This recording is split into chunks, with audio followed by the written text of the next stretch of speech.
지난 시간에 우리 이제 헛된 영광을 구하지 말라 말씀의 은혜를 나누면서 헛된 영광, 그러니까 내가 내 존재 가치가 인정받는 것이 내 외적인 모습에 의한 것이면, 외적인 모습, 그러니까 외모나 재산이나 그런 어떤 외적인 것에 내 존재 가치를 인정받으려고 헛된 영광을 구하면 어떻게 된다고요? 우월감에 빠지거나 열등감에 빠지고 싶다. 내가 저 사람보다 조금 더 많이 거진 것 같아. 우월감을 갖고 사람을 막 무시하거나, 혹은 나는 저 사람에 비해서 너무 적게 가진 것 같아.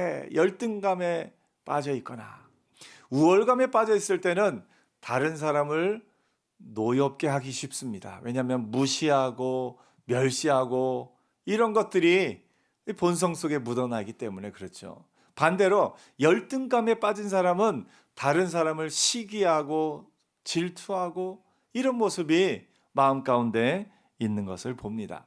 이 우월감과 열등감이 또 동시에 나타나기도 하죠. 여러분, 우리의 존재 가치가 그런 외적인 모습에 있는 것이 아니라 우리의 안에 예수님이 계심으로 말미암아 우리가 가치 있는 보배로운 존귀한 존재인 것을 믿음으로 보는 은혜가 있기를 축복합니다. 금그릇, 은그릇, 질그릇이 있으면 다 금그릇이 되려고 하지만 정작 보물, 보배를 담는 그릇은 어떤 그릇이냐가 아니라 깨끗한 그릇이 보배를 담는 것을 봅니다. 그래서 우리는 금그릇도 은그릇도 질그릇도 그런 것으로 구별되는 존재가 아니라 보배를 담은 그릇이다 하는 그것을 볼 수 있는 은혜가 있기를 축복합니다. 우리가 귀한 존재가 되는 것은 내가 능력이 있거나 내가 남들보다 뛰어나거나 내게 어떤 많은 것을 가진 것이 있어서 내가 존귀한 존재가 되는 것이 아니라 내 안에 예수님이 계시기 때문에 내가 보배로운 존재, 존귀한 존재인 것을 늘 기억하며 나가는 은혜 있기를 축복합니다. 성령의 사람은 이처럼 헛된 영광을 구해서 우월감을 갖거나 열등감을 갖거나 거기에 매여 있는 사람이 아니라 성령대로 사는 사람이에요. 성령대로 사는 사람. 이 성령대로 사는 사람의 삶에 대해서 6장에 대해서 이렇게 이야기합니다. 형제들아, 사람이 만일 무슨 범죄한 일이 드러나거든 신령한 너희는 온유한 심령으로 그러한 자를 바로잡고 너 자신을 살펴보아 너도 시험을 받을까 두려워하라, 이렇게 말씀하고 있습니다. 먼저 여기서 우리가 한 가지 봐야 될 것은 바울이 이 갈라디아 교인들을 향해서 신령한 너희는 이라고 말하고 있습니다. 오늘 저와 여러분 신령한 사람입니까? 이럴 때도 자신 있게 대답하기가 쉽지는 않죠. 신령한 사람들이기를 축복합니다. 바울이 신령한 사람들이다는 그 기준이 뭔가를 좀 볼 수가 있어요. 신령한 너희는 뭘 하느냐? 온유한 심령으로 그런 범죄한 자를 바로잡고 너 자신을 살펴보아 너도 시험을 받을까 두려워하라. 그러니까 우리는 흔히 신령한 사람 하면 어떤 사람을 생각하냐면 이제 영적인 어떤 신비한 체험을 하거나 또는 은사들, 영적인 은사들이 있어서 방언과 병고침과 예언과 그런 은사들이 있는 사람을 신령한 사람으로 생각하기가 쉽습니다. 우리 민족의 정서 가운데 좀 영적인 것은 이 세상의 것과 좀 다른 어떤 신비한 부분에 있다라고 생각하는 게 기본적으로 있는 것 같아요. 근데 바울이 말하는 신령한 사람은 어떤 사람이냐? 죄악 가운데 있는 사람을 바로잡아 은혜로운 삶을 살게 하는 사람, 그 사람이 신령한 사람인 것을 보게 됩니다. 오늘 여러분, 신령한 사람은요, 어떤 교회에 오래 머물고 그 가운데 영적인 신비한 체험을 하는 사람이 신령한 사람이 아니라 하나님의 말씀대로 살기 위해서 나의 죄악된 본성을 뿌리치고 하나님의 은혜 안에서 그 말씀대로 살기 위해 몸부림치는 사람, 그 사람이 신령한 사람인 것을 보게 됩니다. 오늘 여러분, 하나님의 말씀대로 살기 위해 온 힘 다하는 사람, 그 사람이 신령한 사람인 것을 알아. 신령한 사람으로 사는 저와 여러분 되기를 축복합니다. 신령한 사람. 우리 믿음으로 고백해 볼까요? 저는 신령한 사람입니다. 신령한 사람의 제일 큰 특징은 뭐냐면요, 내가 죄인인 걸 깨닫는 사람이에요. 내가 죄인인 걸 모르고 나는 다 옳아. 문제는 저 사람이 잘못됐어. 이 일은 저 사람이 잘못했고, 이 일은 저 사람이 잘못했고, 모든 일을 다른 사람 탓으로 돌리는 사람, 이 사람 절대 신령한 사람 아닙니다. 신령한 사람은요, 주님, 저는 죄인입니다. 나의 이 어떤 것으로는 하나님 앞에 옳다 인정할 받을 것이 없는 죄인입니다. 이런 나를 예수님이 사랑하셔서 십자가에 달려 죽으심으로 말미암아 나를 하나님의 자녀 삼으신 것을 믿습니다. 그 믿음으로 나가는 사람이 신령한 사람이에요. 오늘 여러분, 먼저 우리가 고백할 수 있는 건 주님, 나는 죄인입니다. 한번 고백해 볼까요? 주님, 저는 죄인입니다. 아멘. 이 고백이 아무나 할 수 있는 고백이 아니에요. 의외로 이제 사람들 앞에 가서 교회 복음에 대해서 이렇게 얘기를 하다 보면, 내가 왜 죄인이에요? 나 죄 지은 거 없어요. 이러는 사람들이 의외로 많아요. 실제로 삶에 있어서 무수한 죄를 지으면서도 나는 경찰에 붙잡혀갈 만한 그런 일을 행하지 않았다, 이렇게 생각하며 살아가고 있는 것 같습니다. 그러면서 내가 죄인이 아님을 증명하기 위해서 저 사람은 이게 죄인이고 저 사람은 이게 죄인이고 다른 사람의 죄를 어떻게 쓰는지 드러내기에 급급해요. 자기 죄가 조금이라도 드러날라 치면 내 죄를 덮기 위해서 다른 사람을 더 세게 공격하고 다른 사람을 더 지적하고 어떻게 해서든지 다른 사람을 죄인을 만들어야 속이 편한 사람들이 있어요. 다른 사람을 죄인으로 만들어 버려야 나는 그래도 저 사람보다는 좀 깨끗해 하면서 그 마음 가운데 살아가는 사람들이 있는 것을 보게 됩니다. 오늘 여러분, 하나님의 은혜 안에서 신령한 사람은 내가 죄인인 걸 깨닫고 하나님, 나는 죄인입니다 라고 고백하는 사람이, 그 사람이 신령한 사람인 것을 보게 됩니다. 여러분 주변에 혹시 다른 사람을 지속적으로 다른 사람의 잘못을 계속 지적하는 사람을 보거든 조심하세요.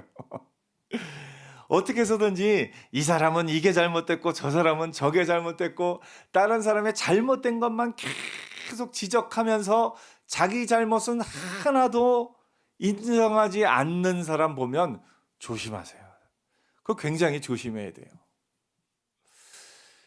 물론 우리가 정말로 잘못된 것을 보면 이건 잘못됐다, 이건 우리가 바로잡아야 된다, 그거를 우리가 지적할 필요는 있습니다. 그런데 그걸 하나도 지적이 안 하라는 것이 아니라 계속해서 이 사람은 저게 잘못됐고 저 사람은 저게 잘못됐고 만나는 사람마다 잘못만 계속 지적하고 그 사람의 마음에 죄책감을 심어주면서, 그런데 나는 하나도 잘못한 게 없어, 나는 깨끗해, 이런 사람들이 가장 조심해야 될 사람들인 것을 보게 됩니다.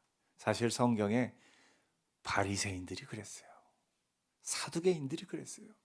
그들의 가장 큰 특징은 뭐냐면, 나는 잘못한 게 없어, 이거는 저 사람이 잘못했고 이거는 저 사람이 잘못했고 하고 상대방에게 다른 사람에게 계속해서 잘못을 떠넘기는 사람들, 그 사람들을 우리가 조심해야 됩니다. 우리 가운데도 사실 그런 본성이 있기는 합니다. 사실 부부가 싸우면요, 부부싸움의 기본은 뭐냐면 나는 옳고 당신은 틀렸어, 이게 부부싸움의 기본이에요. 그래서 어떻게 해서든지 내가 옳은 걸 증명하기 위해서 상대방을 계속해서 깎아내리는 게 그게 부부싸움의 기본이에요. 그렇기 때문에 부부싸움은 쉽게 끝나지 않습니다. 내가 잘못한 걸 인정하려고 안 하기 때문에 싸움은 작아지지 않고 점점 더 커져갑니다. 근데 그 가운데 신령한 사람은 어떤 사람이냐? 처음에는 싸움을 시작했더라도, 처음에는 상대방의 잘못을 지적하며 시작했더라도 결국은 나도 잘못한 것이 있고 내가 죄인임을 깨닫고 둘이 함께 우리 서로 각자의 잘못을 이것을 해결하자 하는 마음으로 대화를 끝내면 그것이 신령한 부부인 것을 보게 됩니다. 신령한 부부는요, 안 싸우는 부부가 아니라 싸움은 그렇게 시작했을지라도 나도 죄인인 것을 깨달아 아는 것, 그것이 신령한 부부인 것을 보게 됩니다. 오늘 여러분, 신령한 사람으로 사는 하나님의 사람들 되기를 축복합니다. 이번 한 주간 사는 동안에 신령한 사람으로 주님, 나는 죄인입니다. 나의 이 죄를 어떻게 고칠까요? 이것이 기본이 되어서 나 자신을 돌아볼 줄 아는 능력자로 살기를 축복합니다. 신령한 너희가 해야 될 일이 뭐냐면 온유한 심령으로 죄악을 범한 사람을 바로잡고 너 자신을 살펴보아 너도 시험을 받을까 두려워하라. 신령한 사람은 죄를 바로잡는 사람이 신령한 사람인데, 내가 죄인인 걸 깨닫고 죄를 바로잡는데 그 마음 가운데는 두 가지 마음이 필요합니다. 하나는 온유한 심령, 또 하나는 겸손한 마음이 필요합니다. 먼저는 온유한 심령을 보면 죄인을 볼 때 그 죄인을 불쌍히 여기는 마음이 온유한 심령이에요. 죄인을 보면서 아니 어떻게 그럴 수가 있어? 이 마음은 결코 온유한 심령이 아닙니다. 죄인을 볼 때 불쌍히 여기는 마음, 긍휼히 여기는 마음. 이 죄인이 바로 이 죄를 바로 잡았으면 좋겠다. 이 사람도 이 죄를 바로 잡으면 하나님의 은혜 안에 온전한 사람이 될 수 있을 터인데, 바리새인의 마음은 반대 마음이죠. 죄인을 보면요, 강팍한 마음이 먼저 들어요. 이런 사람 나 가까이 안 할래. 죄인들을 보면 내가 가까이 안 할래. 무조건 끊어내려는 사람이 바리새인들이에요. 근데 믿음의 사람들은 어떤 사람이냐? 죄인과 함께 할 수 있는 넉넉함이 있어야 돼요.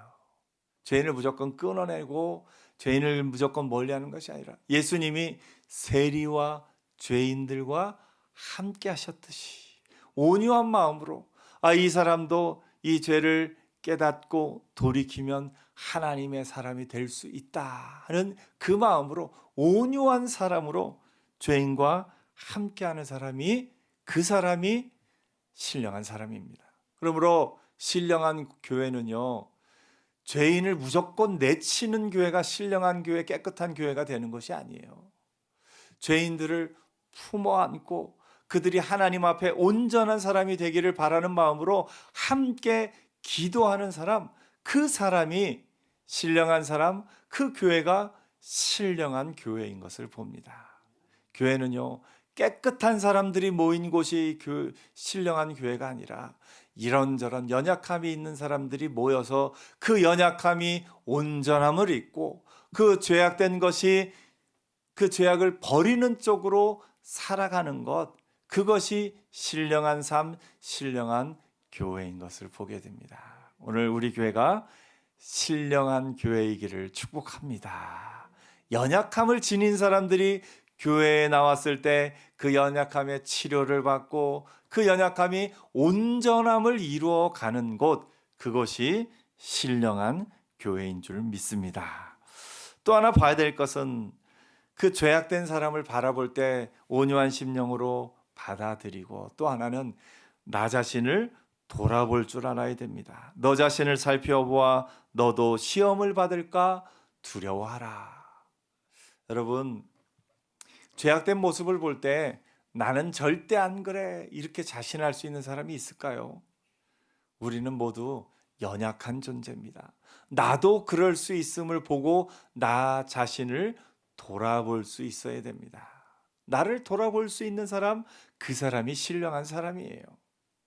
오늘 여러분, 다른 사람의 죄를 지적할 때에 지적하는 것으로 계속 지적하고 공격하는 사람이 아니라 그걸 보면서 나도 연약한 존재였음을 나 자신을 돌아볼 줄 아는 사람, 그 사람이 신령한 사람인 것을 보게 됩니다. 신령한 사람은 이처럼 죄악된 사람을 볼 때 온유한 심령으로, 겸손한 심령으로 받아들이며 나 자신을 돌아보아서 고칠 수 있는 사람, 그 사람이 신령한 사람인 것을 오늘 본문을 통해서 보게 됩니다. 그러면서 바울이 얘기합니다. 너희가 짐을 서로 지라. 그리하여 그리스도의 법을 성취하라. 여기서 짐을 서로 지라 할 때 짐은 좀 이렇게 엄청나게 무거운 짐, 이 죄의 그런 어떤 부분을 보게 됩니다. 그럴 때 내 죄는요, 내 스스로 없이 하기는 힘듭니다. 서로 함께 기도하며 품어주며 힘을 줄 때 그 죄를 이길 수 있습니다. 여러분, 죄는요, 정상적인 사람이라면 이게 죄인 거를 알까요, 모를까요? 압니다. 사실 정상적인 사람이라면 유치원 때부터 잘못된 거는 알아요. 배워야 될 모든 거는 유치원 때 이미 배웠습니다. 유치원 아이들에게도 물어보면 알아요. 거짓말을 해야 될까요? 말아야 될까요? 그럼 뭐라고 대답하겠어요? 하지 말아야 돼요. 싸워야 될까요? 싸우지 말아야 될까요? 유치원생들도 뭐라고 대답해요? 싸우지 않아야 되는 걸 이미 압니다. 근데 뭐가 없어서 못하냐면요, 힘이 없어서 못해요. 힘이 없어서. 이게 죄인 걸 아는데, 진실을 말해야 되는 걸 아는데 진실을 말할 힘이 없는 거예요. 지금 싸우지 않아야 되는데 안 싸울 힘이 없는 거예요. 여러분, 부부간에도 싸움이 계속되는 이유는요, 싸움을 해결할 힘이 없어서 그래요. 싸움을 해결할 힘이 없어서. 내 잘못을 인정하고 받아들이고 대화를 통해서 뭔가 바른 길을 찾아가는 것이 그 안에 힘이 있어야 되는데, 그 힘이 없기 때문에 싸우고, 힘이 없기 때문에 거짓을 말하고, 힘이 없기 때문에 이 죄를 이기지 못하는 모습들을 우리가 보게 됩니다. 그럴 때 너희가 짐을 서로 지라. 그리하여 그리스도의 법을 성취하라. 이걸 조금 다른 말로 바꾸면 죄를 이길 힘을 주는 자로 살아라 하는 겁니다. 사람은요, 혼자서 그 죄를 이길 힘이 이렇게 막 생기지는 않습니다. 이 죄를 극복하려고 해야 되는데, 이 죄를 극복할 힘을 누구에게서 받냐? 사람에게서 받습니다. 그래서 이 너희가 짐을 서로 지라 이런 말은 좀 쉬운 말로 표현하면 서로 죄악을 극복할 힘을 주어라. 죄를 극복할 힘이 없어서 자꾸 넘어지고, 힘이 없어서 자꾸 이 죄의 유혹에 넘어갈 때 그 유혹에 넘어가지 않을 힘을 줄 수 있는 사람, 그 사람이 이 믿음의 공동체 안에 있는 것을 보게 됩니다. 그래서 믿음의 공동체는 어떤 공동체냐? 서로에게 힘주는 공동체입니다. 그래서 우리가 서로가 서로에게 힘을 주는 자로 사는 은혜가 있기를 축복합니다. 힘을 주는데 어떤 힘이요? 죄를 이길 힘을 주는 거예요. 죄를 이길 힘을 주는 사람이 공동체입니다. 가정 공동체는 죄를 이길 힘을 주는 공동체고, 교회 공동체는 죄악을 이길 힘을 주는 공동체가 교회 공동체인 것을 보게 됩니다. 옆에 한번 얘기해 주세요. 제가 힘드리겠습니다. 아멘. 옆에 사람이 약해서 죄의 유혹을 못 이기고 이렇게 약해져 있는 모습을 볼 때 우리가 어떻게 해야 돼요? 막 지적하면서 아니 왜 그것도 못 이기냐고, 왜 또 그런 실수를 범했냐고 막 지적하고 공격하는 거, 이게 우리의 사명이 아니에요. 우리의 사명은 뭐냐면 그 약해져 있는 사람을 볼 때 아이고 얼마나 힘들었으면 그랬을까, 지금 많이 힘들지, 그래도 우리 한번 힘내자, 손 잡아서 그 약한 사람이 그 죄를 이길 수 있도록 힘주는 사람이, 그게 나의 사명이에요. 여러분, 우리를 그리스도인은 세상의 빛이라고 얘기하죠. 너희는 세상의 소금이니 세상의 빛이니. 세상 가운데 맛이 없어요. 그러면 왜 이렇게 세상이 맛이 없냐고 지적질하는 게 우리의 사명이 아니라 소금이 되어서 맛을 내는 역할을 하는 사람이 우리가, 그게 우리 그리스도인인 거예요. 오늘 이따가 점심도 오늘 두 분이, 한 분은 또 이 요리를, 한 분은 또 이 요리를 해서 맛있는 요리를 어제 와서 미리 와서 준비를 해주셨어요. 벌써 배가 고프네요. 그 요리를 맛을 내는 것을 그분들이 이렇게 감당하신 것을 봅니다. 참 맛있어요. 이따가도 드셔보시면 아시겠지만 맛있어요. 맛을 내는 역할을 감당하는 사람이 필요한데, 세상 가운데 살아갈 맛을 주는 사람이 교회의 사명인 것을 보게 됩니다. 어두움이 있다고, 세상에 어두움이 있다고, 어둠을 왜 이렇게 어둡냐고 막 지적하는 게 교회의 사명이 아니라 어둠 가운데 빛이 되는 게 교회의 사명이에요. 세상의 빛으로 살아가는 것, 그것이 우리의 사명입니다. 여러분이 그리스도인으로서의 사명은 옆에 사람의 죄를 지적해서 계속 당신은 이게 문제야, 당신은 이게 문제하고 죄를 지적하는 게 교회의 사명이 아니라, 그 죄악 가운데서 빛이, 그 어둠 가운데 빛이 되어주고, 어둠 가운데 있는 사람에게 그 어둠을 벗어날 힘을 주는 사람, 그것이 우리의 사명인 것을 보게 됩니다. 오늘 여러분, 옆에 사람이 연약해서 넘어져 있는 것을 볼 때 자꾸 지적하고 공격하는 것이 아니라 손잡아주고 힘을 주고 그것에서 능히 일어날 수 있도록 돕는 자로 사는 하나님의 사람들 되기를 축복합니다. 우리의 사명은 힘주는 것이 우리의 사명입니다. 그래서 옆에 사람에게 이렇게 얘기하세요. 저는 당신에게 힘주기 위해 사는 사람입니다. 저는 당신에게 힘주기 위해 사는 사람입니다. 아멘. 집에 가서 부모와 자녀 가운데 이런 고백도 있었으면 좋겠어요. 부모는 자녀에게 나는 너에게 힘을 주기 위해서 내가 산다. 자녀는 또 부모님에게 저는 부모님에게 힘을 드리기 위해서 삽니다. 실제로도 자녀의 한마디 한마디가 부모에게 힘이 되기도 하고 반대로 힘 빼기도 해요. 부모의 한마디 한마디가 자녀에게 힘이 되기도 하고 힘 빼기도 합니다. 사춘기의 자녀들은 좀 예외인 것 같아요. 사춘기의 자녀들은 부모에게 힘주기 위해서 사는 존재가 아니라 부모의 힘 빼기 위해서 사는 존재인 것처럼, 어떻게 부모의 마음을 그렇게 알고 이런 때 이런 말로 엄마 아빠의 힘을 빼고 이런 때 이런 말로 엄마 아빠의 힘 빼고, 참 그런 시기가 있을 때는 참 마음이 힘들기는 한데, 그 자녀들도 언젠가는 부모의 마음에 힘주는 자녀들 될 날이 있을 줄 믿습니다. 그날을 소망하며 사는 거지요. 여러분, 우리가 서로 너희가 짐을 서로 지라, 이 말은 서로가 서로에게 힘이 되어서 이 죄악을 이길 수 있도록 하라 하는 말인 것을 깨닫고 힘 주는 자로 사는 저와 여러분 되기를 축복합니다. 또 우리가 반대로 말하면 힘을 얻어야 되겠죠. 누구에게 힘을 얻습니까? 가족 공동체에게 힘을 얻고 교회 공동체에게 힘을 얻는 겁니다. 오늘 예배 시간에 예배 이 자리에 나오는 거는요, 힘 얻기 위해 나오는 거예요. 여러분, 누가 예배당에 가면서 나 힘 빼러 갈래, 그런 사람 없잖아요. 예배당에 나오는 건 말씀으로 힘을 얻고, 또 믿음의 공동체 안에서 믿음의 기도의 동역자들을 보면서 힘 얻고 힘 얻기 위해서 이 자리에 나오지 않습니까?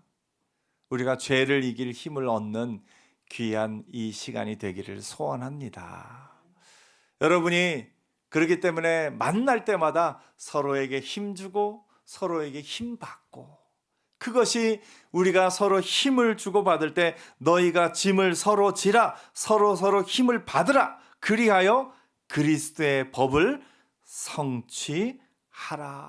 이것이 바울이 갈라디아 교회에 주는 말씀인 것을 봅니다. 오늘 하루도 믿음 안에서 힘주고 힘받는 복된 하나님의 사람들 되기를 축복합니다. 그래서 힘 받아서 능히 세상을 이기고 죄악을 이기고 나가는 복된 한 주간 되기를 축복합니다. 기도하겠습니다.